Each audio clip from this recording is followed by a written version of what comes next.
Now I'm going to introduce you another interesting K-partitioning clustering method called the K-Medoids clustering method.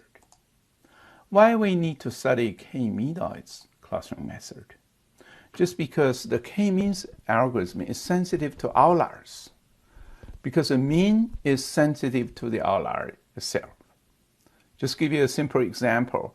If you look at a company's salary, if you adding another very high salary, the average salary of the whole company actually may shift quite a lot. So let's look at the K-Medoids. What is K-Medoids? That means instead of taking the mean value of object in the cluster as our centroid, we actually can use the most centrally located object in the cluster, or we call Medoids. Okay. That means the K-Medoids clustering algorithm can go in a similar way as we first select the K points as initial representative objects, that means initial K-Medoids. The difference between K-means is K-means can select the K virtual centroid, but this one should be the K representative real objects. Okay. Then we put this one into a repeat loop. We can assign, similarly, we assign each point to the cluster with the closest Medoid. Then we can randomly select a non-representative object, suppose it's O sub I. We'll see whether we use O sub I to replace one Medoid M, whether it will improve the quality of the clustering. That means the total cost of swapping is negative. Simply says, if we're swapping, we can reduce the sum of the square errors. Then we are going to swap M with object OI to form the new set of Medoids. Then we need to redo the assignment until this process goes until the convergence criterion is satisfied. Now we'll see a small example on how a typical K-Medoids algorithm is executed. We look at PAM as an example. Suppose we are given 10 small number of points in this small graph. Okay, in this 2D space, we want to find two clusters. Okay. At the very beginning, we arbitrarily choose K objects. Here we choose two objects as initial Medoids.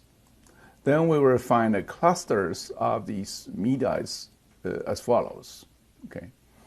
Then we will see whether we can randomly choose another object like O random. Say this non-Medoid object, we want to see whether it could become a Medoid if it will reduce the total cost, or we say we get a better SSE. In this case, suppose we choose one here, but we found it does not really reduce any, the total SSE. Then we actually can get another one, like we get this orange one. Then we look at the cluster we can form. We know this one will reduce the total SSE. That simply said the quality of the cluster is improved. Then we will do the swapping. Okay. So this essentially is listed here is we select initial K-Medoids randomly. Then we will do object reassignment. Then we try to swap Medoid M with the random non-Medoid object O sub I if it improves the clustering quality. Then we'll do it again and again until the convergence criteria is satisfied. So this is just a simple execution to illustrate the ideas of this K-Medoids, how it is executed.